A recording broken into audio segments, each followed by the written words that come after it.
Vale, buenas noches. Creo que sí, creo que ahora sí. Va a empezar a sonar los micrófonos. Hemos tenido un pequeño problema técnico, disculpad. Pero bueno, nuevamente, buenas noches y bienvenidos a la cara de los Clochu, el lugar donde hablamos de música, de cine y de cualquier cosa que nos guste. Eh, Vuelvo a repetir las mismas cosas que he venido diciendo antes, que vamos a hablar de la figura de Jesucristo. La figura de Jesucristo en el cine. Y para eso, pues tenemos aquí por un lado a mi hermano Miguel. Buenas noches, Buenas Miguel. noches. ¿Cómo estás? Pues la verdad que muy bien. En verdad, agobiado con estos problemas técnicos, pero bueno, ya parece que en cuanto que terminemos de callar eso, pues ya irá todo bien. Bueno, Vaya. eso por un lado. Y por otro lado, pues tenemos aquí a don Pedro. Papá, ¿cómo estás? Buenas noches. Muy buenas noches, encantado de sumarme a esta tertulia. Ya tenía ganas, he visto todas y me parece interesante y sobre todo lo de los problemas ha sido realmente... Sí, además porque los problemas técnicos creo que es proporcional. Cada vez que traemos más gente aquí a los podcasts es cuando los problemas técnicos pues se acrecentan y Parece que hay diablillos, siempre, siempre. siempre, gremlin, ¿no? Demonios. Demonios. Y sobre todo con el tema que vamos a tratar hoy, que como habéis podido ver en el título y hemos querido presentar antes, es la figura de Jesucristo. La figura de Jesucristo en el cine. Jesucristo, pues bueno, es el personaje histórico más importante de los últimos 2000 años. De hecho, toda la cultura occidental pues se ha cimentado en base al cristianismo, ¿no? y a los hechos de este personaje histórico. Y por supuesto en el cine pues no ha sido para menos. La figura de Jesucristo ha estado muy presente. De hecho, es el personaje histórico que más veces se ha llevado a la pantalla de manera directa o indirecta. Y por eso, pues hoy queremos hablar de él, ¿no? Queremos hablar de cómo se ha retratado en las diferentes películas, en las diferentes épocas en las que pues, se ha adaptado su figura al mundo cinematográfico, que es lo que principalmente hablamos aquí. Y bueno, pues tengo ya dos contertulios muy buenos para hablar y debatir sobre esto. Y sobre todo con vosotros también, querido público, que gracias por estar ahí y esperemos que no tengamos más problemas técnicos de aquí en adelante. Esperamos. De una corrección también, y es que has dicho de los últimos 2000 años, pero ya los profetas vaticinaban hace 700 años antes de Cristo que ya iba a venir el Mesías. O sea, Claro, pero aquí ya, ahora entraría la comunidad judía a decirnos que el Mesías aún no ha llegado, entonces... Ya, bueno, pero bueno, estamos en un entorno cristiano, ¿vale? Cristiano friendly, ¿no? Así que podemos decirlo con perdón de la comunidad judía. Sí, no, ciertamente se trata del personaje más importante de la historia, casi con toda seguridad. O por lo menos la que más se ha escrito. Sí. Sí, ciertamente se ha escrito mucho y ya que hablamos un poco de historia, que hemos perdido unos minutos, Sí.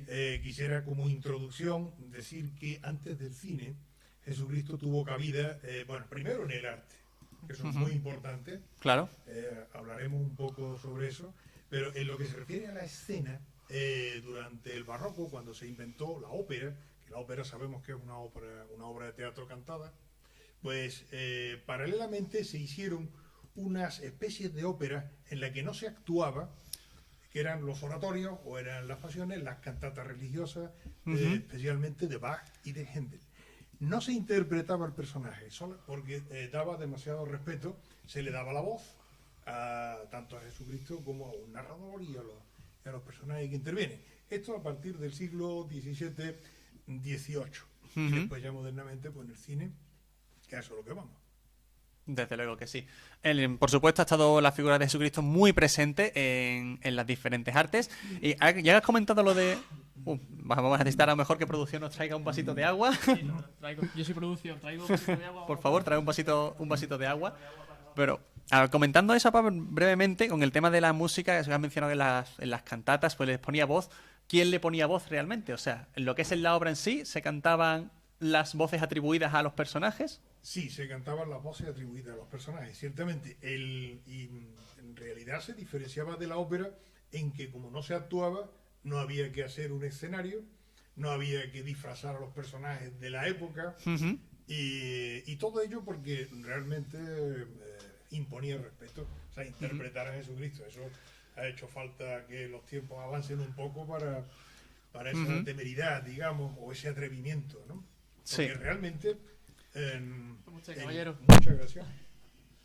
Realmente la figura de Jesucristo es importante, es muy importante hoy. La comunidad cristiana creo que entre las distintas confesiones son unos 3.000 millones y evidentemente el respeto tiene que ir por delante porque para la mayoría de esos millones de personas es realmente importante. Ujú. como para nosotros. Antes, cuando hemos tenido el problema técnico, nos has comentado una pequeña anécdota que me gustaría que pudieras, o sea, que pudieras repetirla si es posible. En cuanto estés dispuesto, por supuesto. Pues cuando ocurren estas cosas no se está dispuesto. Ya esto nos fastidia todo el rato. No, Sí, a propósito de que era el personaje sobre el que más se había escrito en la historia. Acércate más al micrófono. Y tú también. ¿Era Acercaos al eso? micrófono. Vale, vale. Sí. Era sobre eso, ¿verdad? Sí. Que fue en una clase en el conservatorio en la que un profesor, hablando no de Jesucristo, sino de Richard Wagner, pues dio ese apunte que, bueno, pues es válido. Vino a decir que Richard Wagner era el personaje histórico sobre el que más se había escrito después de Jesucristo. Ujú. Ciertamente, pues ahí no hay ninguna duda. Ujú, desde luego que sí. Pues bueno, vamos entonces a entrar en materia. Desde los comienzos del cine, ¿vale? Cuando los hermanos Lumière crean el cinematógrafo, ya incluso los hermanos Lumière empiezan a intentar representar ciertas escenas de la vida de Jesucristo, ¿vale? Cogen algunos cuadros. En esa época el cinematógrafo, bueno, pues se colocaba fijamente, se representaba una escena como en el teatro, y ya los hermanos Lumière intentaron recrear algunas escenas de la vida y de la pasión de Jesucristo, aunque bueno, de ese material creo que se ha perdido todo, aunque está registrado que fue un proyecto que hicieron.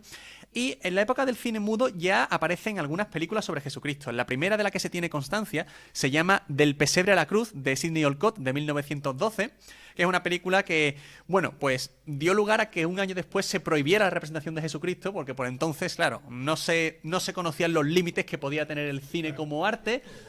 Desde luego, no se sabía qué se podía hacer con esa imagen, entonces pues en ese momento se optó por prohibir la representación de Jesucristo en el cine.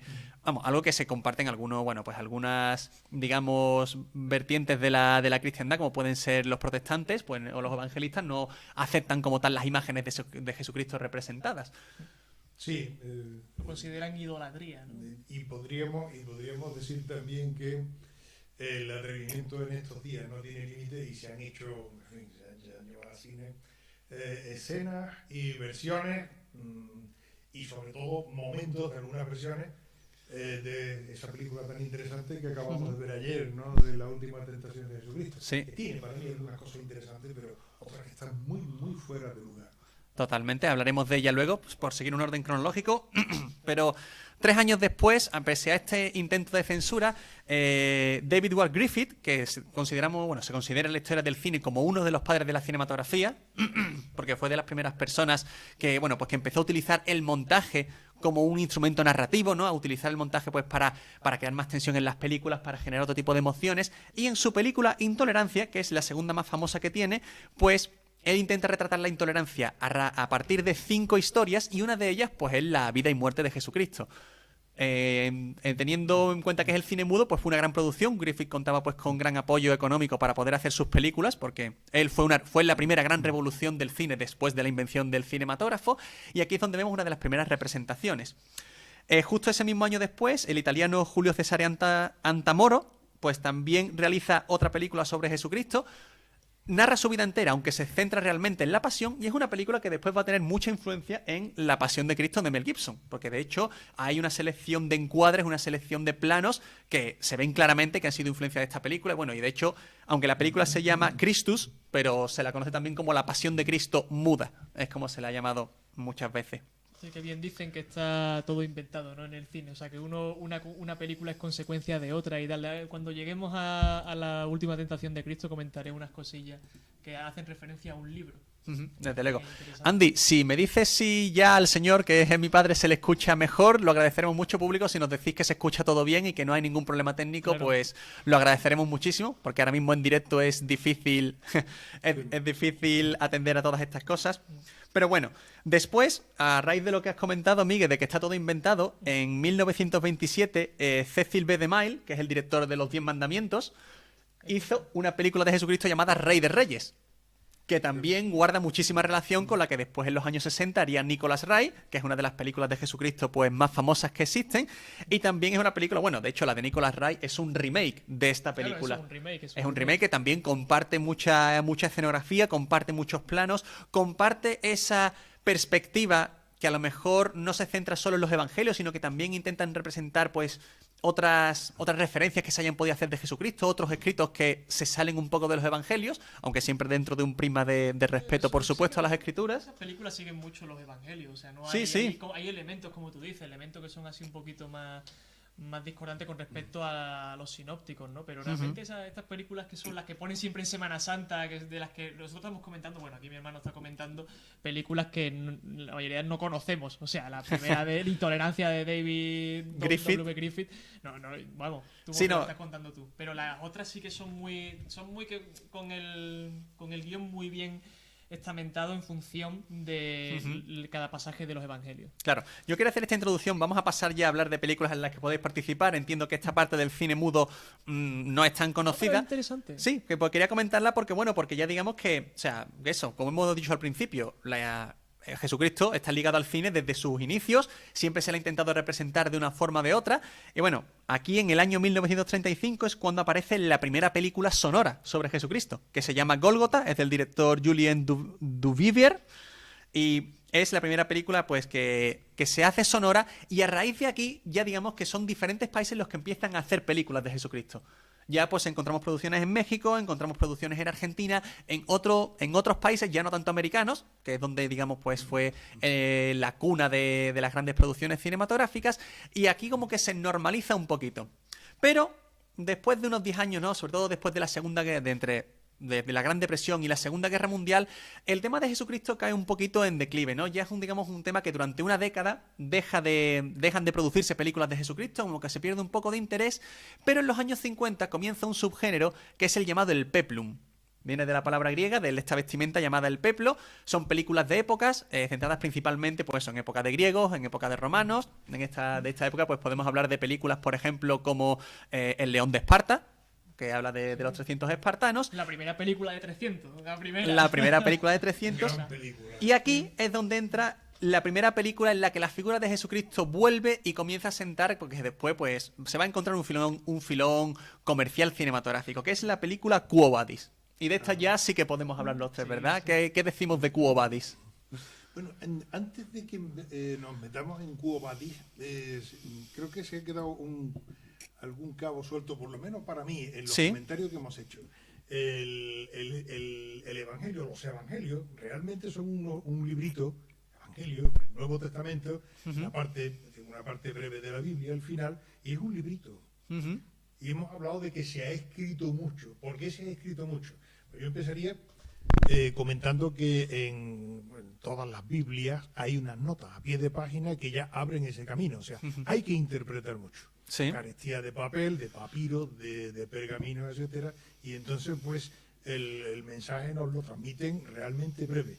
Ahora, eso ha dado tanto juego que es realmente extraordinario. O sea, la patrística es un apartado un capítulo importantísimo de la historia de la filosofía, y todos esos, San Agustín, San Jerónimo, etcétera, hablan de Jesucristo, amplían el tema. Y entonces, ¿qué ocurre con la película que nosotros es el objeto de hoy? Es una parte del arte. Pensemos en todos los artistas que han pintado un crucificado o cualquier escena. Han estudiado muchísimo todos esos papeles. Y el director de cine, tanto o más. De tal manera que el Evangelio es la base, ciertamente, pero a mí me parecen muy interesantes las visiones que dan los artistas, enriquecen muchísimo. Para el que quiera verlo bien, fantástico. Desde luego que sí. De hecho, después hablaremos pues de las diferentes versiones que se han hecho de Jesucristo, de cómo los directores pues han aportado ahí su visión. Es curioso lo que comentas del arte, porque en Quo Vadis, bueno, Jesucristo como tal solo aparece en un fotograma de la película, que es una representación de la Última Cena basada en el cuadro de Leonardo da Vinci, de la Última Cena. Solo se ve en ese momento, es la única aparición que tiene, por supuesto, como es una película de carácter religioso. Y se le menciona a Jesucristo, pero evidentemente solo aparece como tal ese pequeño cameo, ¿no? Como como suele decir ahora mismo. Porti nos comenta, papá, que te tienes que acercar al micrófono para que se escuche, bien. Y gracias, eso, Porti. pues gracias, por supuesto. Quo Vadis, de Melville Leroy, 1951, pues una película que habla pues de los inicios del cristianismo, ¿no? Pues tenemos aquí aparecen las figuras de San Pedro, de San Pablo, de cómo, bueno, pues Nerón, interpretado muy bien por Peter Ustinov, pues prende fuego a Roma. Y condena a los cristianos por ello. Una película muy interesante, ¿verdad? Es la segunda parte del Nuevo Testamento. O sea, para entender, ¿no? El Nuevo Testamento se compone de los 4 evangelios al principio, luego los Hechos de los Apóstoles, que es la segundo libro de San Lucas, y después las cartas y tal, ¿no? Entonces, Quo Vadis, estamos hablando de tiempos posteriores a Jesucristo, porque aparece San Pablo, aparece San Pedro y tal, y eso me hace pensar y desear la segunda película que va a ser Mel Gibson sobre la secuela, ¿no? sobre la pasión de Cristo. La resurrección, ¿no? Sí. Sí, efectivamente, el tiempo posterior. Estoy muy interesado en verlo.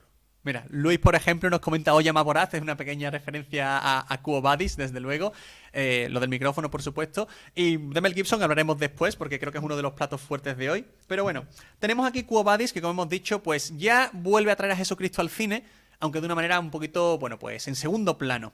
Siguiendo esta línea, viene justo después La túnica sagrada, de Henry Koster, en 1953, Claro. que es una película en la que también Jesucristo aparece muy poco, solo al principio, cargando la cruz. Es una de estas veces en las que no se le ve la cara, como veremos en una película que Jorge nos ha comentado que no nos podemos olvidar, y por supuesto que no la vamos a olvidar. También una película interesante, La túnica sagrada, y bueno, pues siguiendo un poquito esta tradición del peplum, ¿no?, de ambientar películas históricamente, y aquí ya la figura de Jesucristo coge un poco de más importancia, pero cuando realmente esta figura explota cinematográficamente, por así decirlo, cuando se ve la potencia cinematográfica que tiene, es con la película de 1959, ganadora de 11 Oscars, la película más oscarizada de la historia junto a Titanic y El Señor de los Anillos, Ben-Hur, la película Ben-Hur, Claro. que es uno de los grandes clásicos también de esta casa, ¿verdad? De los grandes clásicos, de las que más hemos visto, de las que más veces hemos grabado, y bueno, tiene muchísimas virtudes, ciertamente. Por supuesto. Que, por cierto, no se le ve la cara a Cristo. Exactamente. Tengo que hacerlo porque me parece prodigioso. ¡Qué grande es el cine! ¡Es prodigioso, Ben-Hur! Es una gran película, ¿verdad? Y me gusta mucho porque es la primera vez. Yo vi primero Ben-Hur antes que La túnica sagrada y me gustó mucho el enfoque de el misterio que envuelve a la figura de Jesucristo, no mostrando la cara. Me parece que es un acierto desde el punto de vista de la dirección en todos los sentidos. Perfecto. Sí, además el actor de Jesucristo en esa película, bueno, es que no era ni siquiera actor, era un cantante de ópera italiano, porque Ben-Hur es una película que mayormente se rodó en Italia y es un cantante de ópera italiano. Entonces, pues que fue su única incursión en el cine. Nunca volvió a hacer otra cosa en el cine porque se dedicaba a la ópera.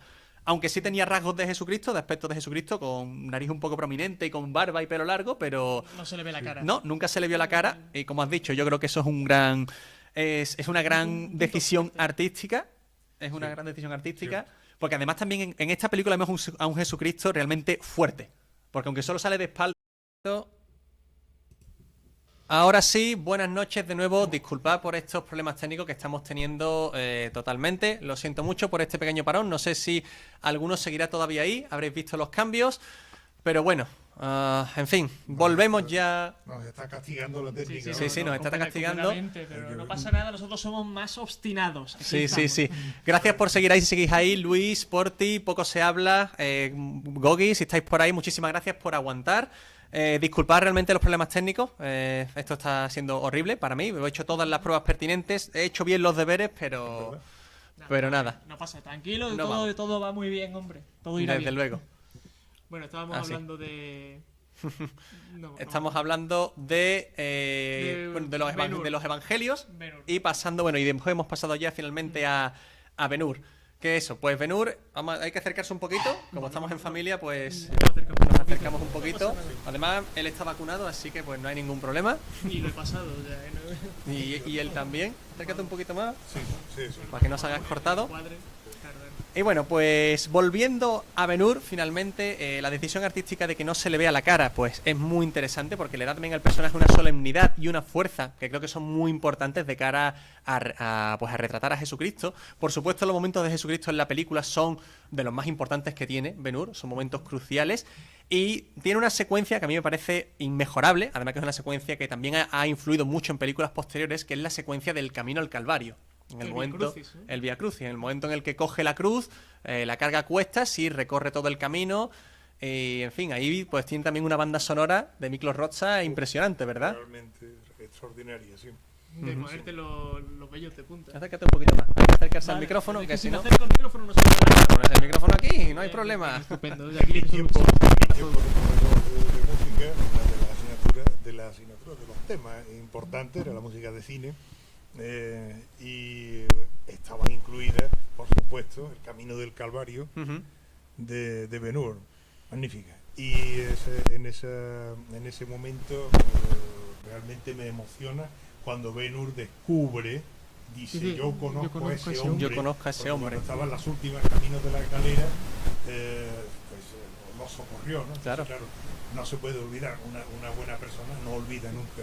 La quién le- gratitud, ¿no? Ahí está la Efectivamente. gratitud perfectamente reflejada en la película. Totalmente. Y eso, ese momento de la banda sonora, si no fuera porque existen unas cosas llamadas derechos de autor, la pondría.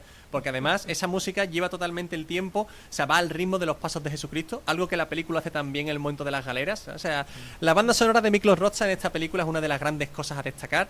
Y bueno, la película en general, pues no es de extrañar que ganase 11 Oscars. A mí me parece de las mejores películas de la historia, yo tengo que decirlo así. La película es para hacerle un programa monográfico. Sí, totalmente. Un Pues podcast. Próximo tiene- podcast de Ben-Hur. Sí, ahí pues Jorge, te invitamos a ti, que Jorge es su película favorita y la conoce ¿Ah, sí? muchísimo. Qué Sí. bueno. Así que Gogi, sí, cuando hagamos el podcast de Ben-Hur, pues estás totalmente invitado. Y a raíz de Ben-Hur, evidentemente, que como he dicho antes, es cuando pues se aprecia el filón cinematográfico, ¿no? El tirón cinematográfico que tiene Jesucristo. 2 años después, pues llega, digamos, la que es la primera gran producción sonora con Jesucristo como protagonista, que es la película Rey de Reyes. La hemos- El remake. Claro, lo hemos mencionado antes, es un remake de la película de Cecil B. DeMille, pero ahora dirigida por Nicholas Ray, y fue una película, pues bueno, pues que dio una imagen de Jesucristo pues bastante agradable, ¿no? Bastante apacible, un Jesucristo, digamos, bondadoso, bueno, tranquilo. Fue una película, a ver, a lo mejor no es una película nada arriesgada en absoluto, pero es una película bonita. Yo siempre la recuerdo como una película bonita. Sigue mucho la factura de Ben-Hur, o sea, los colores, me llamaba mucho la atención la similitud que hay con los colores, los planos, la banda sonora es de Miklos Rozsa también. Sí, o sea que también es muy bonita. Es muy buena la El banda sonora. tema además es un tema celestial, completamente celestial, con un tema muy bonito y desde luego pues una película muy recomendable también. También estaba incluida esa banda sonora en aquellos tiempos. Para despistar a los alumnos, ¿verdad, papá? Sí, Para que si claro. dijesen Ben-Hur, no, que él se parece mucho, porque realmente, Para darle un poco de dificultad. el Miklos Rozsa, la verdad que recicló un poquito para Rey de Reyes. Pero sí que es verdad que es la primera película de Jesucristo de la historia que ya sienta un precedente para hacer, digamos, la historia de Jesucristo para todos los públicos. Y que es mi opinión, y no sé si porque las anteriores lamentablemente es que no las he visto. Pero sí que es verdad que son muy parecidas a estas 3 películas que vienen ahora, supongo que vamos a comentar, ¿no? Que son muy parecidas a Rey de Reyes, la historia más grande jamás contada, y Jesús de Nazaret. Son muy similares las películas. No en dirección, no en montaje, pero sí en historia, por así decirlo. Claro. Sí, son películas que intentan retratar con fidelidad lo que es la vida de Jesucristo, basado eso principalmente en los evangelios. Esta Rey de Reyes también, pues, al igual que su predecesora, también se basa no solo en los evangelios, sino también en otros escritos que había, en escritos posteriores, que hablan de Jesucristo como figura histórica. Y la visión que da, pues eso, es una visión, digamos, neutra, una visión, digamos, conocida, porque al final, al cierto modo, pues es la que conocemos por la cultura de sobre Jesucristo. Pero realmente es una película, eso es una película bonita, una película entrañable, que merece la pena verse. Y bueno, aunque todas las películas de Jesucristo son un poco largas, porque tienen que abarcar una vida completa, pero esta no se hace especialmente larga. No es una película que se haga especialmente larga y creo que es sencilla de ver. Y por orgullo patrio voy a decir que en Rey de Reyes sale Carmen Sevilla. Sí, sale Carmen Sevilla. Interpretando a María Magdalena, y eso es orgullo patrio. Exactamente. Carmen Además fue una Orgullo película... patrio, pero también una belleza excepcional. Lo es. Pero Totalmente. hombre, que sabe que además se rodó en España. Sí. Creo que la mitad de la... No, la película entera se rodó en Sí, España. se rodó. Rey de Reyes se rodó íntegramente en España. Vale. Y, vamos, y en el reparto, a ver, por supuesto, la principal representante de España es Carmen Sevilla, pero también había otros actores españoles pues que participaron en la película. Evidentemente los extras, evidentemente todo lo que son los decorados que se construyeron se hicieron aquí. En los años 60 fue una época muy profílica para España en cuanto a rodajes cinematográficos, porque era un lugar muy barato donde grabar películas. También se grabó después el Cid, se grabó Espartaco. Espartaco también se grabó aquí en España. Más adelante se grabaría Conan el Bárbaro, que aquí tenemos la espada. O sea que España desde luego siempre ha sido un gran set cinematográfico. Sí, lo que sí que estoy mirando el casting y es la película de Jesucristo de las modernas en las que menos personajes conocidos, conocidos por mí, en la que menos aparecen, pero bueno, quitando a Carmen Sevilla. Claro, no, pero porque es una película que realmente aquí es el estudio aprovechando el tirón que ven que tiene Jesucristo, pero es como la primera apuesta, digamos, medianamente arriesgada, ¿no? La primera película centrada en Jesucristo que se cuenta como superproducción. Pocos años después vendría, en 1965, otra que has mencionado, que es La historia más grande jamás contada, que ya es Hollywood queriendo hacer una película por todo lo alto. Ya es Hollywood, pues eligiendo a Max von Sydow, que es tío abuelo de Jorge, que lo tenemos ahí. Pues tenemos la historia más grande jamás contada que eso. Pues tiene a Max von Sydow como protagonista, a Charlton Heston como Juan el Bautista, incluso sale Sidney Poitier haciendo del Cirineo, que ahora lo conocemos como Borja Iglesias, jugador del Betis. Completamente. Entonces, esta ya sí que fue una producción mucho más grande, pero el resultado, en mi opinión, es un poquito más seco. Flojo. Una película, no sé si flojo es la palabra, pero sí que es una película un poquito bueno, más seca, tiene mucho menos color, se grabó entera en el desierto de Utah, en Estados Unidos. Y sí que esta es una película que se hace un poquito más lenta y es un poquito más cansada de ver, ¿no? Más teatral también, ¿no? Aunque el teatro creo, o sea, la representación de Jesucristo más teatral es la de Jesús de Nazaret, que supongo que la veremos ahora. Pero esta película sí que es verdad que tiene un tono gris. La banda sonora no es, bueno, utiliza una pieza El de clásica, Verdi, el Requiem de Verdi. Exactamente, el Requiem de Verdi. Pero tampoco Max von Sydow, en mi opinión, es la mejor. Bueno, que es un buen actor, pero no convencía mucho como Cristo. Y sobre todo, una cosa que me molestaba mucho es que crucificaron muñecos, tío. O sea, Sí. Se nota demasiado que son muñecos. Entonces. Bueno, sobre todo con las remasterizaciones, se van a ver muchas. No he visto.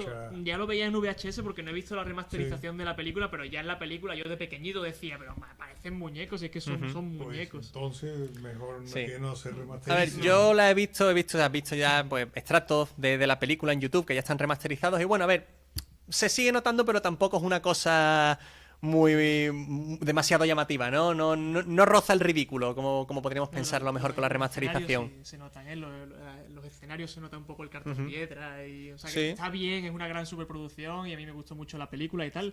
No sé por qué decidieron poner una cruz de 5 metros, porque mide 5 metros, o sea, Sí. que lo está midiendo, o sea, con la regla. Y, vamos, si Cristo si Max von Sydow mide 1,78, ¿no? 1,80. O más, es sueco, siendo actor sueco, puede medir más perfectamente. Calculando la cruz medía 5 metros y eso es por la imagen, ¿no? Es cosa del director por ponerlo en la imagen. Pero Claro. bueno, en fin. A ti te gustaba siempre la cruz grande. Sí, esa. Ahora después, el madero. después hablaremos de eso. Retrocediendo un año atrás, como hemos dicho, empieza en los años 60, pues esta vorágine de hacer películas de Jesucristo. Pierpaolo Pasolini, en 1964 en Italia, pues hace una película llamada El Evangelio según San Mateo. Que La Pasión, según San Mateo. esa es la obra de Juan Sebastián Bach. La película se llama El Evangelio según San Mateo. Según San Mateo. Sí. Que aquí, pues, Pasolini, él se declaró, siempre se ha declarado ateo y anticlerical, pero, como han mencionado antes justo al inicio del podcast, él nunca ha renegado de la historia. Ha dicho, mira, sería un necio si yo renegase de toda la historia cultural, de la historia artística que tenemos gracias al cristianismo, de lo que ha sido la figura de Jesucristo para el arte, y yo como artista cinematográfico no puedo, sino agachar la cabeza con respecto a eso y mostrar mi respeto. Sí, necesariamente el artista tiene que tener una serie de fidelidades, no solamente a la historia, sino con fidelidad consigo mismo. Y un gran cineasta, un gran artista no puede retorcer la historia. No debe hacerlo. Por cierto, le dedicó esa película al Papa Juan XXIII. Sí. Es interesante porque esta película, digamos que es la primera película de Jesucristo un poquito conflictiva, porque en esta película, digamos que el personaje de Jesucristo, que además está interpretado por un actor español, que era un actor amateur, un actor pues que tampoco hizo gran cosa aparte de esa película, es un Jesucristo muy terco, un Jesucristo que nunca sonríe, muy recio y que, en cierto modo, no armadamente, pero que llama a la acción, ¿no? Que llama a sublevarse contra ¿no? a la revolución. Entonces, pues ya fue, digamos, el primer Jesucristo que, digamos, un poquito, que se salía un poquito dentro del estándar de la imagen bondadosa, sobre todo, que habíamos visto en la película anterior, que había sido Rey de Reyes, pocos años antes. Yo invitaría a todo el mundo que esté interesado tanto en Jesucristo como en las películas a estudiar como hace José Antonio, como hace Clocho, porque aportan muchísima luz, muchísimas perspectivas, ¿no? La tarea de un director es la gran escena, poner todo al alcance de la vista y dar la mayor cantidad de pistas posibles. Y aquí tenemos películas, he pensado muchas veces mientras estabais comentando, que son muy diferentes las películas unas de otras. Sí, son muy, muy diferentes. Eso es el punto interesante, ¿no? De hablar de ellas, que es que son muy diferentes, que bien sea por los actores, localizaciones, por la visión del director, pues cada una pues quiere contarte lo mismo, pero de una manera distinta. Sí, no, yo ya digo, yo sigo pensando que estas tres que hemos dicho, Rey de Reyes, La historia más grande jamás contada y Jesús de Nazaret, son películas muy similares. Son diferentes, pero en esencia son muy similares. Sí. O sea, todas se basan en bueno, evidentemente en el personaje de Jesucristo desde un punto de vista mesiánico, Ujú. ¿vale? Y te cuentan, pues, los evangelios. Después ya hay otras películas que sí que han dado, el director sí que ha dicho, vamos a darle una vuelta de tuerca al personaje y ahí es cuando vienen ya los conflictos. Pero bueno, Claro. hablamos más adelante. Dale. Eso lo quiero comentar más adelante cuando lleguemos a mi favorita de todas, pero bueno, justo después de esta pues viene la que podríamos decir que es la película sobre Jesucristo más completa. Es la más completa porque, bueno, de hecho no es ni siquiera una película, es una miniserie dirigida por Franco Zeffirelli en 1977, que es Jesús de Nazaret. Se considera, bueno, pues por, digamos, la mayoría de las personas como eso, como la producción más completa sobre Jesucristo, también la más fiel. Normal, porque siendo una miniserie pues puede explayarse y dedicar mucho más tiempo a diferentes momentos de la vida de Jesucristo. Y esta película, aunque he comentado antes que la historia más grande jamás contada era la apuesta de Hollywood por tener el mejor reparto y hacer la producción sobre Jesucristo más grande, Jesús de Nazaret tiene un reparto mucho mejor. Sí, Porque sí. estamos hablando de que en Jesús de Nazaret, ¿vale? Pues tenemos, un segundito que lo tengo aquí apuntado. Tenemos a Anthony Quinn como Caifás, a Ernest Borgnine como el centurión, Laurence Olivier hace de Nicodemo en la película. Sale también Ian Holm, que lo conocemos por ser Ciertamente Ernest Borgnine subraya una oración, una frase, más que una oración, que se dice en misa siempre, ¿no? Dice, no, Señor, yo no soy digno de que entre en mi casa. Ujú. Y muy convincente, gran actor. Fíjate, ahora que hemos mencionado al centurión, se me ha olvidado decir antes de la historia más grande jamás contada, que en esa película el centurión lo interpreta John Wayne.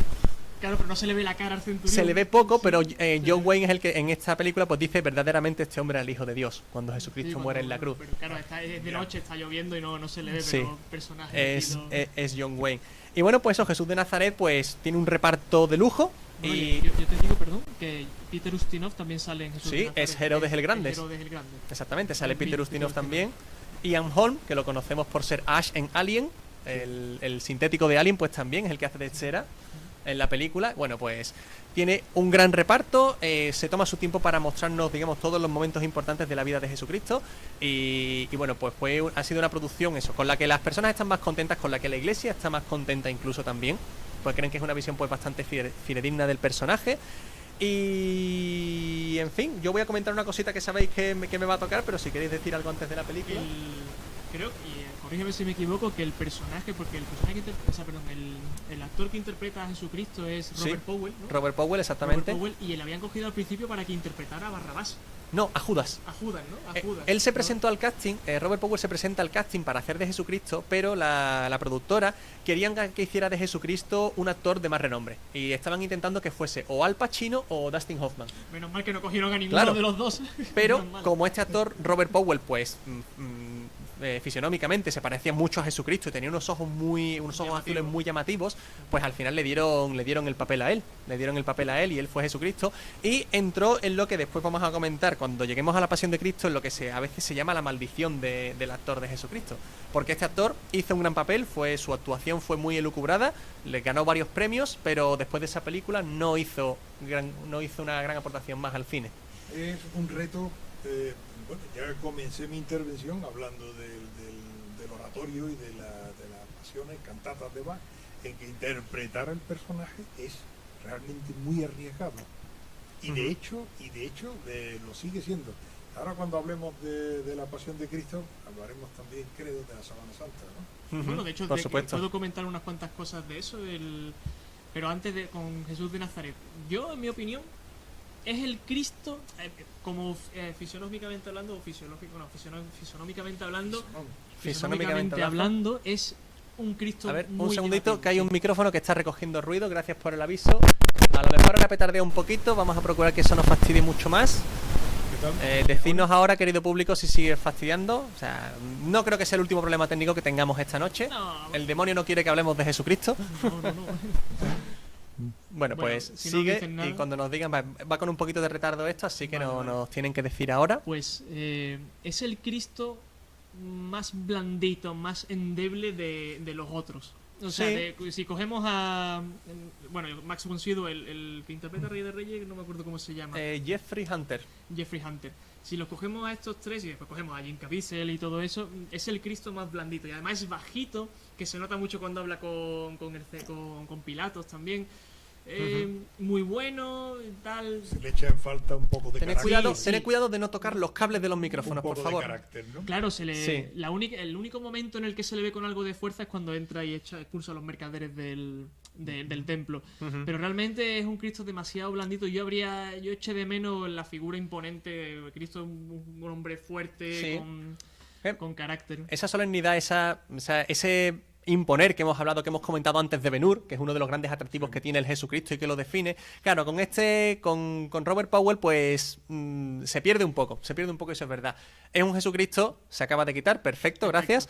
Es un Jesucristo que creo que actúa muy bien, que Sí, también sí, es una sí. visión muy humana del personaje, porque muchas veces, por ejemplo, en Rey de Reyes o en La historia más grande jamás contada, sí que es más el aspecto mesiánico de Jesucristo o de Hijo de Dios. Aquí sí que podemos ver un Jesucristo también más humano, aunque no se sale de su papel de Mesías. Y eso es importante. Más amigo. Sí. Es un Cristo, y de hecho hacían pósters con su cara, cuando va como ex homo con la corona de espinas y con la túnica.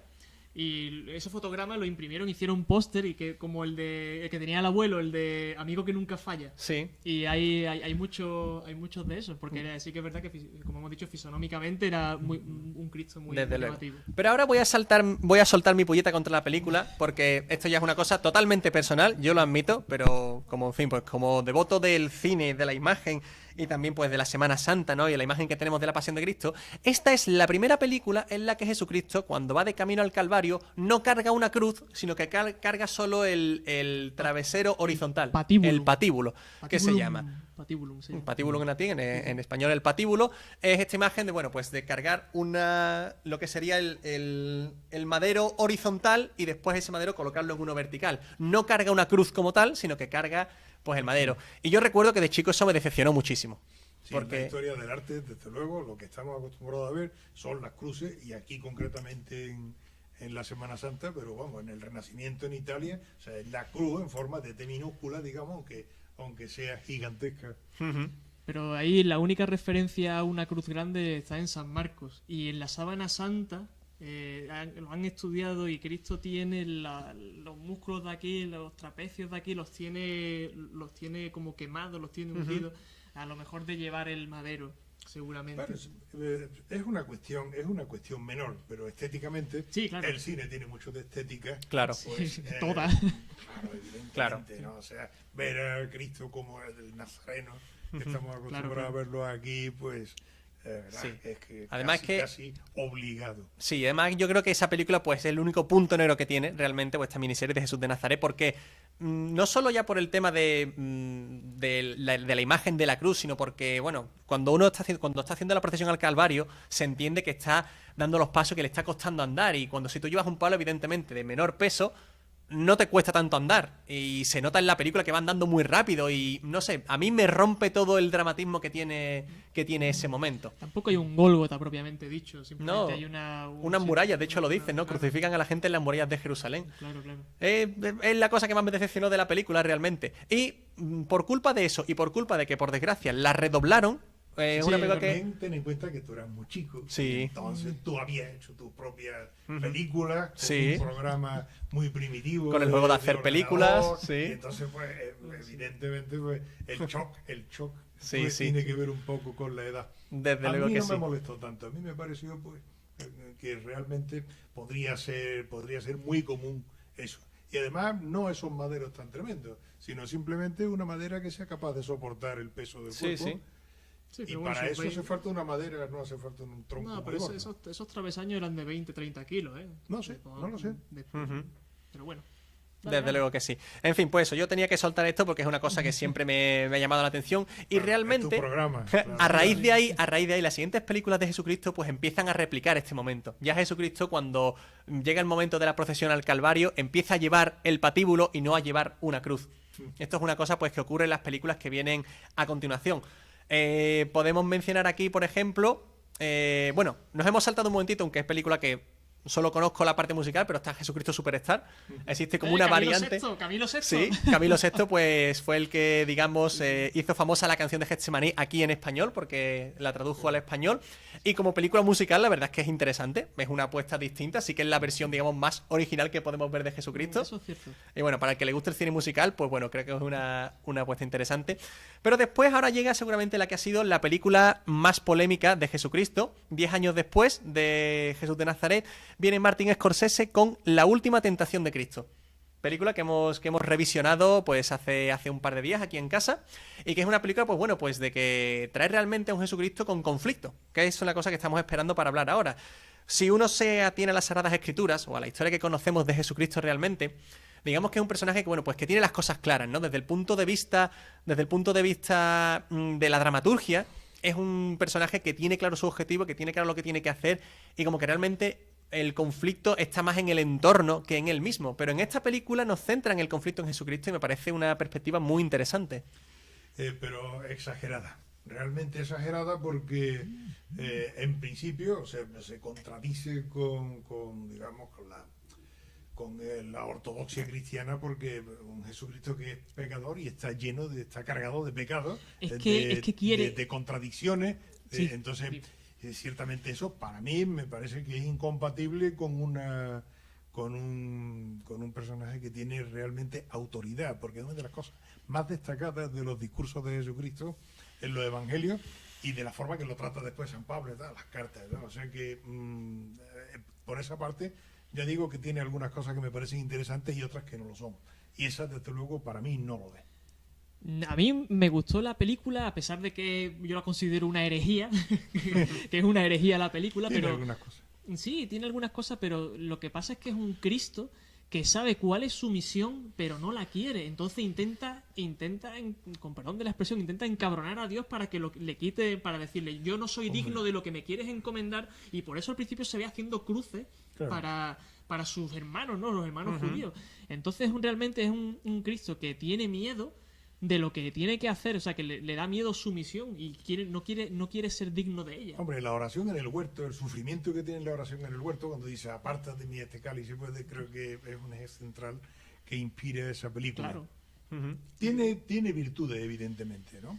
Como para la mayor de todas, que se la comenté a Clocho ayer y antes de ayer, la mayor de todas es cuando San Pablo, después de que Jesucristo opta por caer en esa tentación y hacer una vida normal y corriente, escucha predicar a San Pablo y le dice, eso es mentira, yo no morí y yo no he resucitado y tal, y San Pablo viene a decirle, el plan de Dios es este, o te metes dentro o te quedas fuera, pero yo sigo adelante. Es que es una película... A mí me impresionó mucho. Me gusta mucho la película, pero por un montón de detalles también. También se ve la dualidad entre responsabilidad, el conflicto, ¿no? Que decía José Antonio. Él tiene una responsabilidad y no la cumple por algo terrenal, que eso le pasa a todo el mundo, nos pasa a nosotros también. Es decir, todo el mundo sabe lo que es correcto, pero hay gente que no tiene a lo mejor el valor para hacerlo.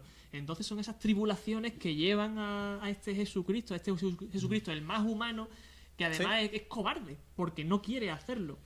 Y también me hace mucha gracia la vuelta de tuerca que se le da a Judas, que nace mucho de un evangelio apócrifo que es escrito en el siglo II después de Cristo. Uno de los muchísimos. Claro, pero es el evangelio de Judas, en el que Judas realmente es el que ayuda a Cristo a ser entregado y realmente es un amigo, no es el enemigo, que es la versión de los evangelios gnósticos, Bueno, ¿no? Claro.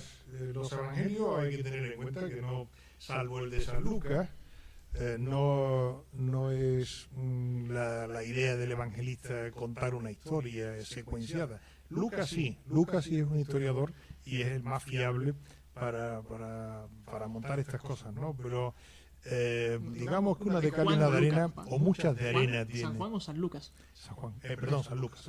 San Juan es el evangelista más teológico, el que apuesta más por la figura de Jesucristo como Dios en la tierra. O sea, empieza así el evangelio, el verbo se hizo carne, o sea, la palabra se hizo carne y habitó entre nosotros, ¿no? Eso es el sello de San Juan, y su evangelio es muy diferente a los otros tres sinópticos. Y dos cosas más de esta película. Es una película en la que el diablo casi gana. Porque es el diablo el que al final consigue tentar a Cristo Claro. en forma de ángel. O sea que realmente es una película que es muy, muy hereje. Es muy hereje Bueno, en pero ese sentido. El diablo gana casi siempre, menos al final. Claro, porque al Pero final... no aquí, sino en todo Claro, tipo de pero que historia. es un punto que la gente se le olvida, pero es una película sobre el triunfo del diablo. Entonces, por eso digo, y una cosa que quería comentar también es que esta película vive mucho del libro de JJ Benítez de Caballo de Troya, del primero. No sé si por tiempo... Sí, porque es de 1984 y, Sí. la película Hombre, de 1988. a ver, esta película, pero La Última Tentación de Cristo está basada en una obra. Está basada en un libro, no es Sí, original de Scorsese. Pero bueno, pues entonces JJ Benítez se basó un poquito en el libro ese del... JJ Benítez hace muy buena escenificación del Sí, primer pero libro. a mí, si lo habéis Realmente- leído, no sé si lo habéis leído el primer libro de Jerusalén, tú ves la escenificación del Calvario con esta película de La Última Tentación y es igual que la representa JJ Benítez. Mucho. Totalmente. Bueno, Pues sí. un apunte de esta película que no quiero que se me pase, y es que conocemos la escena en la que Jesucristo entra y echa a los mercaderes del templo y tal, ¿no? Pues, una aportación muy interesante, histórica, de estas que arrojan esa luz que a mí me gusta de lo que tratan el tema, es en el templo los cambistas. Eso sí, no sé qué evangelista lo refiere, pero sí, los trata como los cambistas. Y entonces el sacerdote que sale dice, es que la ley dice que se tiene que pagar con moneda judía. Eso no viene en los evangelios, pero se deduce al hablar de los cambistas. Es la aportación que el genio, en fin, nos ilustra y hace estas cosas más interesantes de lo que son. Sobre eso quiero comentar una cosa después cuando pasemos a las próximas películas. Después de La Última Tentación de Cristo se producen varias películas de Jesucristo, pero que pasan sin pena ni gloria, porque son películas que repiten lo que ya se ha visto, pero con menos producción, con menos calidad también. Creo que las tienes ahí apuntadas, ¿no? Tenemos dos de ellas que se llaman Jesús, de Robert Young, ¿no? Que algunas van hechas directamente para televisión. Películas pues que no le aportan realmente nada al personaje. Después sí hay una película interesante que además es producida por Mel Gibson, que es El hombre que hacía milagros, que es una película hecha pues de animación, hecha con muñequitos de plastilina. De madera, tío. No, de madera. Son de madera los muñecos y a mí me dan miedo. No, yo vi esa película y me pareció muy tierna. Pareció una película tierna, entrañable. Una animación tipo Toy Story, ¿no? Sí, bueno, no, No, Toy stop Story no. motion, stop Stop motion. motion, con figuritas y las van moviendo fotograma a fotograma. Sí, Vale. es entrañable, pero los muñecos me dan miedo. Dice que hay una cosa interesante sobre esa película, y es que es el punto de vista de quien cuenta, quien narra la historia, es la hija de Jairo, una niña de 12 años que Jesucristo resucita. Sí. Entonces, a partir de ahí, ¿qué pasa con tantos personajes como aparecen, entran como aerolitos, ¿no? Y ya no se vuelve a hablar de ellos, ¿no? Simplemente con algunos reflejos en otros. Es una vuelta, eso que comenta es una vuelta al cine de antes de Ben-Hur y de la túnica sagrada, en la que los personajes principales son otros y Cristo es realmente un hilo conductor con el que se referencia. Sí. ¿Vale? Pero eso, esta película, pues bueno, la produce Mel Gibson, que 4 años después, pues ahora sí que sí, vamos a entrar en la que para mí es la mejor película de Jesucristo hecha hasta la fecha, que es La Pasión de Cristo. En 2004, Mel Gibson pues decide hacer su epopeya bíblica, narrando las últimas 12 horas de vida de Jesucristo, una película que no se la quiere financiar nadie, porque ahora comentaremos después algo que tuvo relación con el actor, con Jim Caviezel, que hizo de Jesucristo, pero es una película muy buena. Mel Gibson se gastó de su bolsillo los 30 millones de dólares que costó la película, recaudó después más de 300, o sea, la película fue un exitazo en taquilla, se estrenó en Semana Santa, optó a los Oscars, aunque tardó un año en llegar a la categoría de los Oscars porque se estrenó justo después de los Oscars del año anterior, pero estuvo nominada a 3 estatuillas y bueno, pues una de las películas pues también creó cierta polémica, pero también una película muy alabada. De hecho, el Papa, Mel Gibson le envió una copia al Papa Juan Pablo II y Juan Pablo II dijo, así es como tuvo que ser. O sea que tenemos aquí una película pues imponente, fidedigna, fuerte y que da para hablar muchísimo. La Pasión de Cristo. ¿Qué comentamos de La Pasión de Cristo? Pues para empezar, que es la cara del actor que encarna a Jesucristo, y la caracterización es la que más se parece a la figura de la sábana santa. Yo vi en un documental, recomiendo documentales, que se vean documentales sobre la sábana santa, porque ocurre como en las películas, cada documental arroja algo nuevo. Y una de las cosas que vi en uno de esos documentales fue una escultura que habían hecho muy fidedigna de la imagen que se traduce de Jesucristo en la Sábana Santa. De Jesucristo, pero casi estamos convencidos de que es verdad. De No que es dogma una de fe, reliquia. ¿eh? No es dogma de fe, No es dogma de fe. no es dogma de fe, y me parece muy bien que no lo sea, pero es imponente, realmente imponente. Y Sí. es cierto, se parece mucho a eso. Sí, es más, de hecho la película tiene un pequeño detalle que es cuando la Verónica le limpia la cara a Jesucristo, la cara que se queda impregnada después es una recreación de la que tiene la Sábana Santa de Turín. Verónica, la verdadera imagen, Bueno, vero el, icono, el ¿no? sudario de Cristo está en Oviedo, ¿eh? Sí. El sudario de Cristo está en Oviedo, ¿eh? El sudario es un paño con el que se le cubría la cara, que también dejó sus marcas, y que además las marcas que tiene ese sudario Coinciden. Con la de la Sábana Santa. coinciden con las de la Sábana Santa, o sea que le da al tema. Y aún así, también vi un documental sobre el sudario, y el obispo, el cardenal de Oviedo, dio su permiso porque pidieron hacerle un estudio, y dijo, o sea, sí, que se haga el estudio, que yo quiero saber qué es esto. Y cada vez que se habla de este tema y cada vez que se hacen nuevas investigaciones, pues salen cosas extraordinarias, Sí. y saldrán.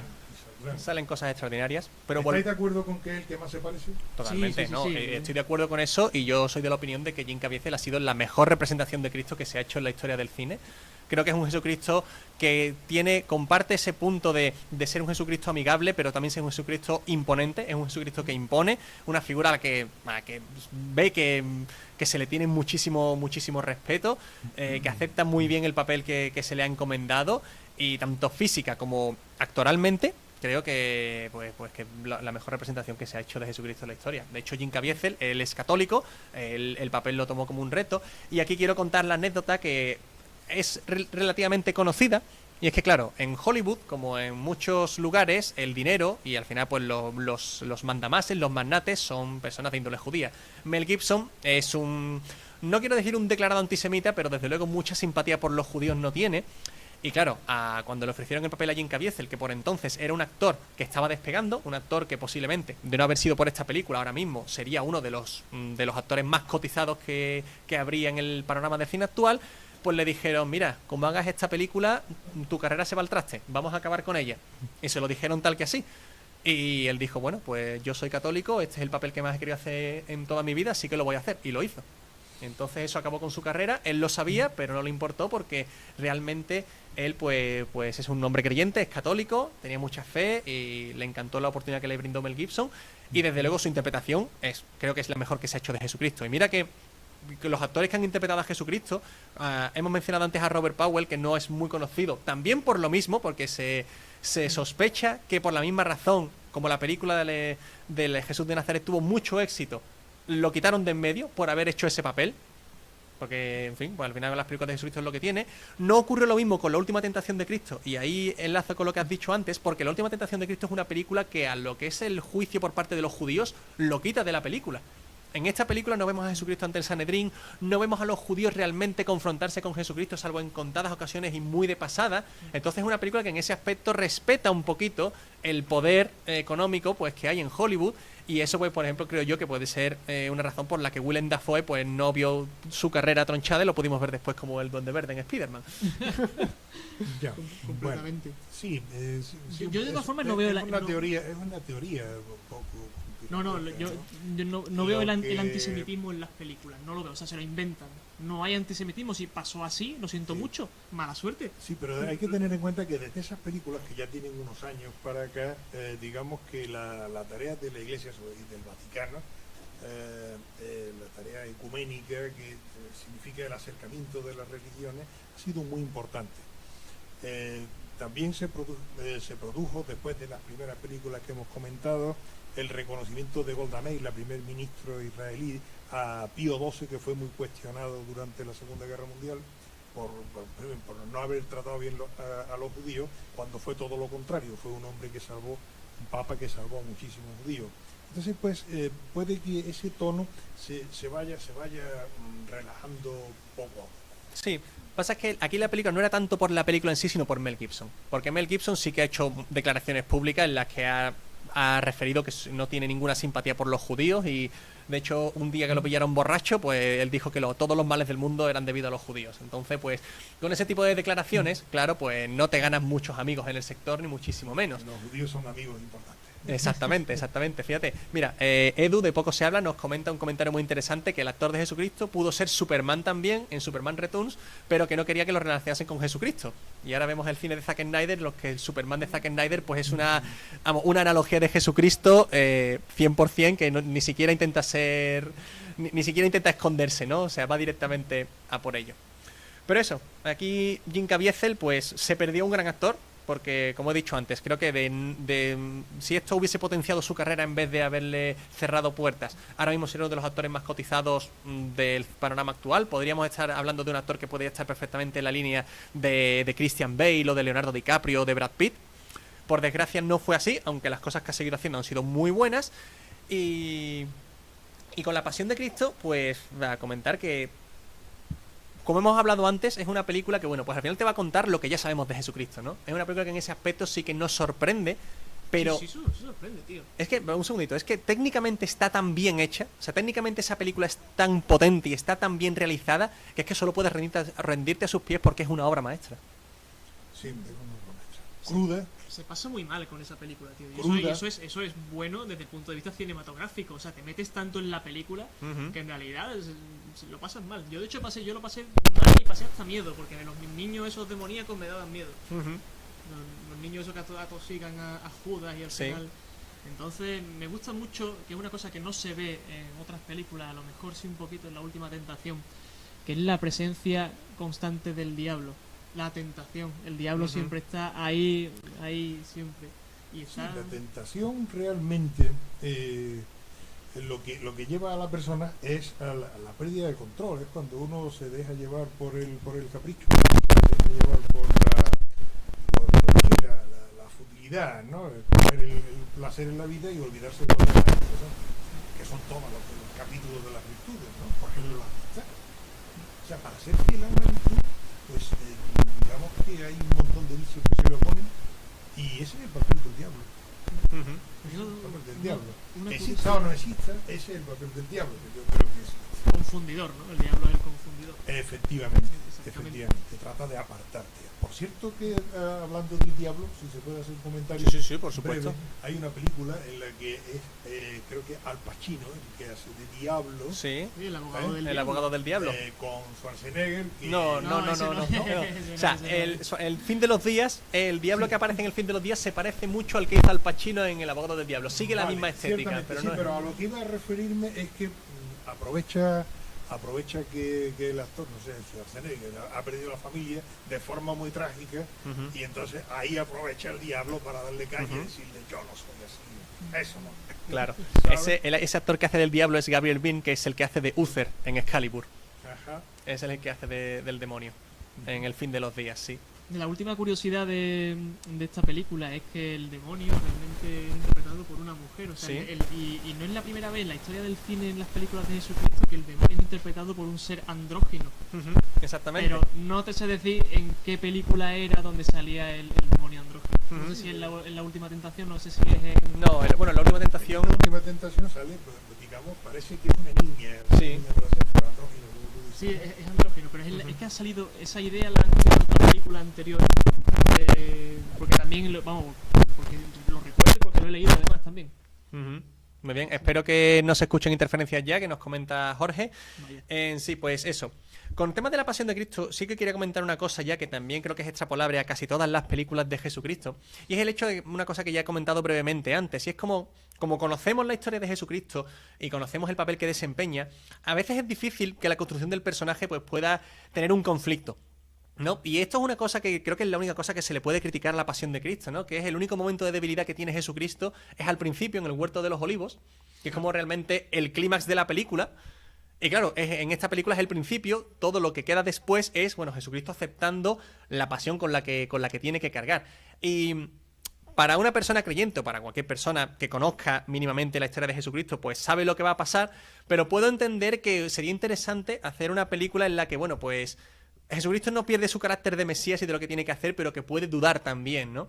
Porque muchas veces lo que es la dramaturgia en sí, eso ayuda mucho a que uno conecte con un personaje. Y en La Pasión de Cristo, realmente, los personajes que tienen conflicto son todos los demás.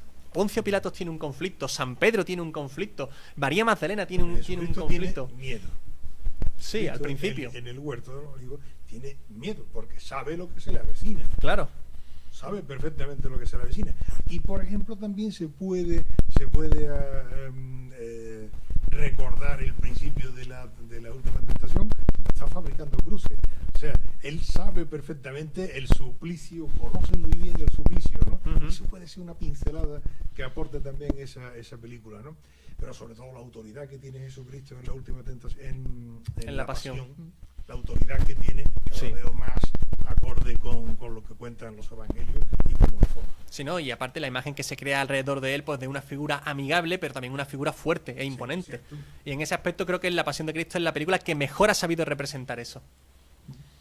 Yo, por finalizar la crítica a la película, yo me quedo con un momento que para mí es yo creo que si no es el primero o el segundo que más me gustó, pero o sea, el más emotivo no lo es, pero el que más me gustó es el momento en el que le dan la cruz y él abraza la cruz y dice, aquí está la salvación. Sí, sí. Pero lo dice. Sí. Aquí está la salvación. Bueno, no lo dice, él dice soy tu siervo, padre, no dice otra cosa. No, él dice soy tu siervo. Pero la imagen ya te lo está contando. Es que realmente a mí me gusta mucho La Pasión de Cristo porque es una película que, bueno, un detalle que sabe todo el mundo, está rodada en arameo, en hebreo y en latín. Sí, ese detalle es extraordinario. De hecho, tiene un detalle muy bueno que es cuando Pilatos habla con Jesucristo, que Pilatos se dirige a él en arameo y Jesucristo le responde en latín.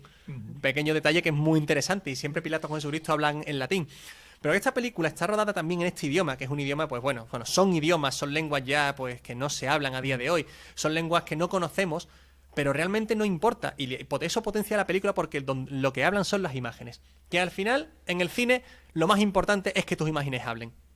Hay la primera, digamos, la regla no escrita del cine es muestra, no cuentes. Y La Pasión de Cristo es una película que lo muestra absolutamente todo. Ese momento abrazando la cruz, o en el momento cuando lo están flagelando y se levanta para seguir con el castigo porque eso no ha terminado, como aceptando el castigo que se le viene encima, ¿no? Que tiene que pasar por esa penuria. Se nota también cuando se cae y la madre, la Virgen María, corre hacia él, ¿no? Y lo abraza y le dice... El momento más lacrimógeno de la película. Totalmente.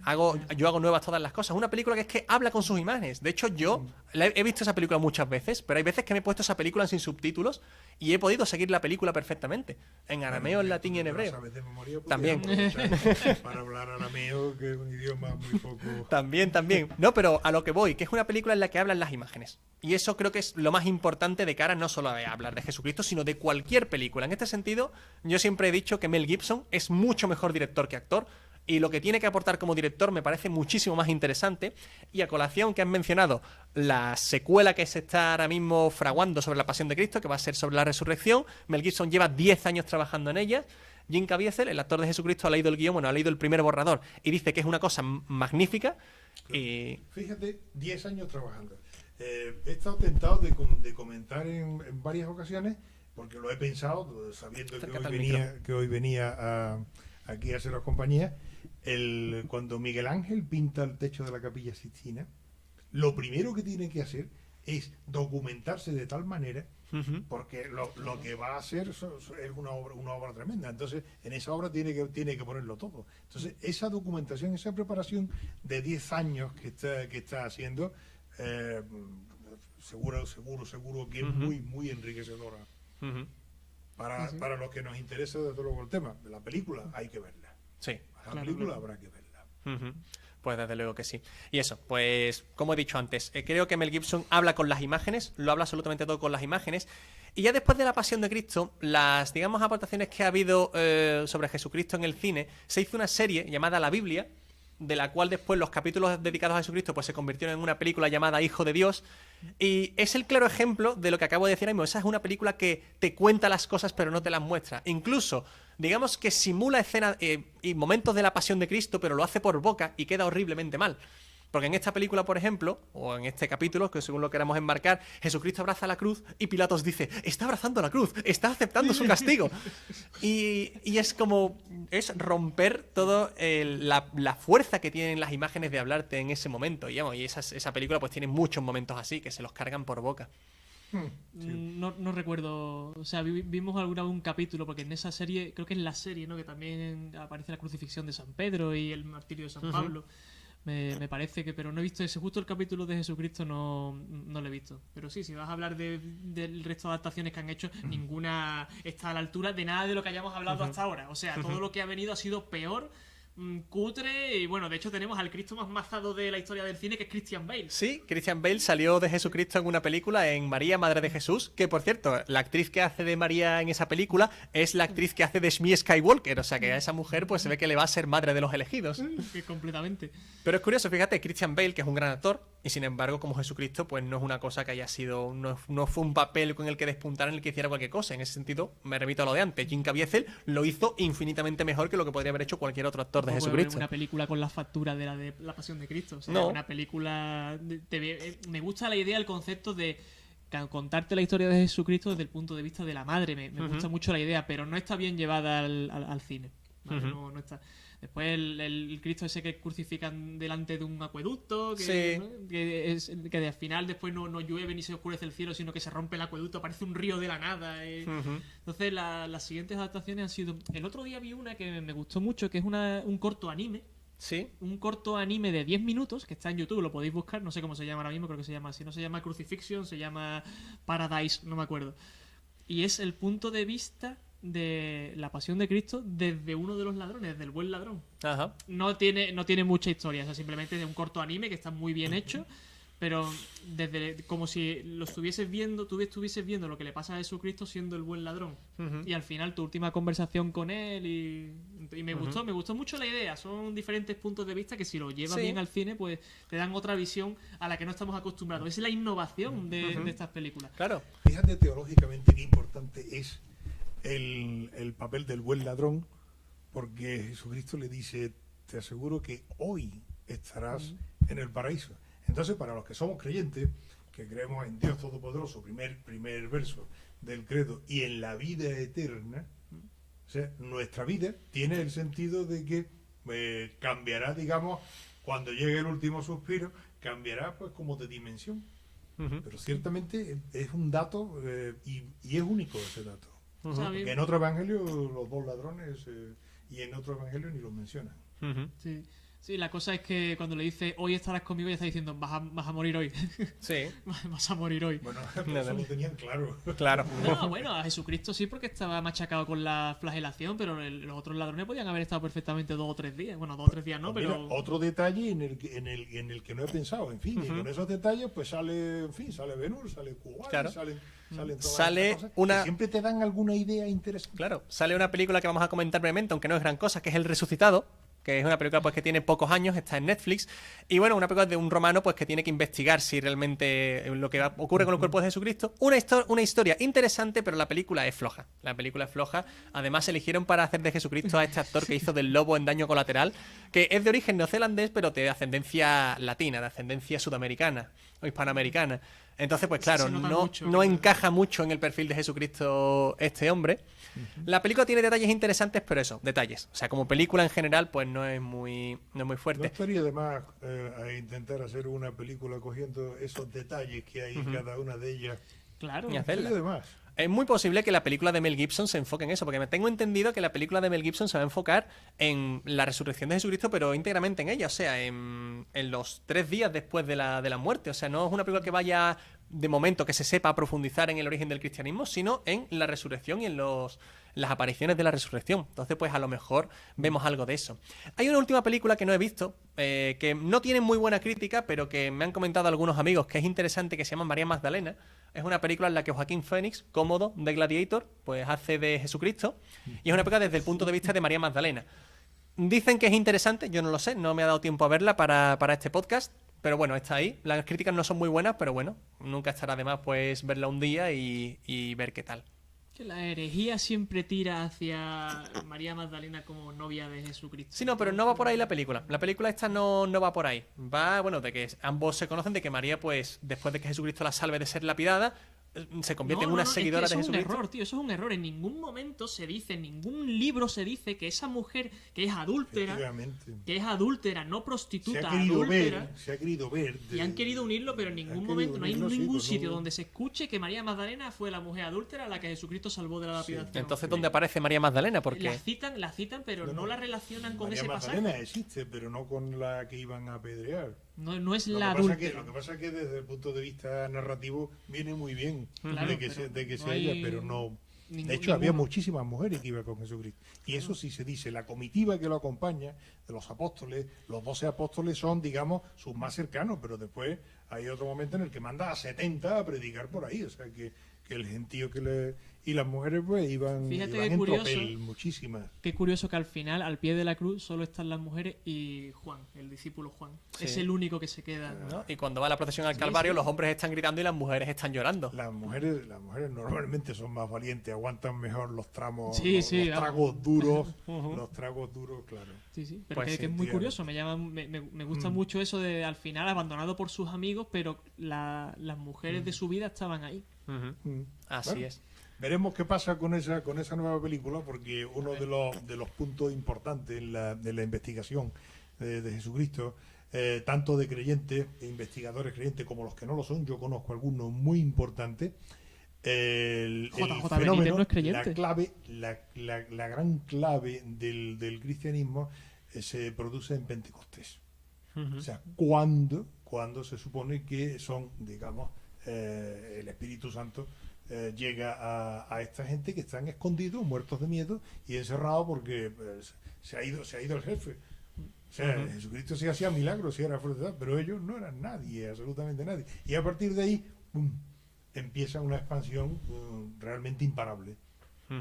Así es. Prodigiosa. Como diría José Luis García, prodigiosa. Bueno, pues con esto último, gente, vamos a empezar a despedirnos. Muchísimas gracias por estar ahí. Disculpad enormemente los fallos técnicos que hemos tenido hoy, tanto de imagen como de sonido. Creo que ha sido un podcast muy, muy, muy productivo, muy completo, que hemos hablado de muchísimas cosas. Muy Yo me lo he intenso. pasado en grande. Yo también, estoy muy contento con él. Espero que os haya gustado mucho, que hayáis aprendido cosas nuevas, que es lo importante y lo interesante. Y eso, disculpas de nuevo por los fallos técnicos. Muchísimas gracias por estar ahí. A todos los que... Pero te has olvidado de hacer la última pregunta que haces siempre en los podcasts. ¿Con qué película te quedas? Ajá. Tú ya lo sabes. Bueno, yo lo he dicho ya. ¿Con qué película me quedo de Jesucristo? Con La Pasión de Cristo, no tengo duda. Público, si queréis decirnos con cuál os quedáis de Jesucristo, yo encantado. Pero os doy las gracias ya, Jorge, Luis, aunque te has tenido que ir un poquito pronto, Antoñete, Porti, que habéis estado ahí, Andy desde el principio, muchísimas gracias. ¿Cuál es vuestra película de Jesucristo? Ben-Hur. Ben-Hur. Pero es que Ben-Hur no es una película de Jesús. Bueno, o sí, o sí. Sí, sí. Sí, No, bueno. yo creo Y que el final es absolutamente cristiano. Ujú. Sí, lo es. Lo que pasa es que no, bueno, decía que no era una película exactamente de Jesucristo. Ujú. Pues yo diría que La Pasión de Cristo, pero a Rey de Reyes le tengo mucho cariño. Sí, yo también, O sea, yo también. Es una película de la infancia, Sí, Rey de Reyes. totalmente, totalmente. Entonces, no hemos hablado de una que se nos ha Sí, saltado. sí, nos hemos saltado una, ¿verdad? No creo que, a lo mejor no es la que estás pensando tú. Bueno, yo estoy pensando en una muy cómica. No, yo estoy hablando de Barrabás. Hicieron una película de Barrabás sí. a raíz La de túnica sagrada. Sí. No, pero de la túnica sagrada sí hemos hablado, pero de Barrabás, que sale a colación de Rey de Reyes, es decir, que cogen, sí. cogen el mismo personaje Anthony porque Quinn, tuvo... creo que es Barrabás. Sí, Anthony Quinn es Barrabás, Está exactamente. trabajando muchos años en una mina, Sí. Sí, pero le sacan el personaje de Rey de Reyes, porque por lo visto tuvo tirón el personaje cuando en la película, porque además se ven las revoluciones de Barrabás, se ven Claro. en la película. Pues sí, Antoñete, gracias por tus chistes, lo hemos estado leyendo, solo que hoy el tema era un poquito más serio como para soltar chistes. Pero bueno, ya que has puesto algunos chistes, estoy pensando en La vida de Brian, exactamente, gracias Rafa, La vida de Brian, que es una película, o sea, de las mejores comedias que se han hecho en la historia del cine. Y quiero sacar el apunte de esta película de que aunque es una película muy graciosa y que, digamos, critica muchas cosas, es una película que no es irrespetuosa con Jesucristo. Jesucristo aparece en la película y sin embargo en ningún momento hacen ninguna mofa de cara a él. Aprovechan la situación de Jesucristo, por supuesto, para hacer mucha comedia, pero no es una película que deliberadamente insulte a Jesucristo, a la figura. Y eso creo que es una cosa que le da muchísima calidad, porque muchas veces pensamos que el humor, bueno, el humor fácil es caer eso en el insulto, ¿no? En criticar en la descalificación, pero no, en esta película no lo hacen y sin embargo es una película tronchante. La vida de Brian. Nosotros que somos buenos católicos no nos sentimos ofendidos. No, en absoluto, en absoluto. Además, esa película tiene una actualidad ahora mismo enorme. Pues bueno, pues queridos amigos, muchísimas gracias. Nos despedimos aquí. Gracias por haber estado ahí. Y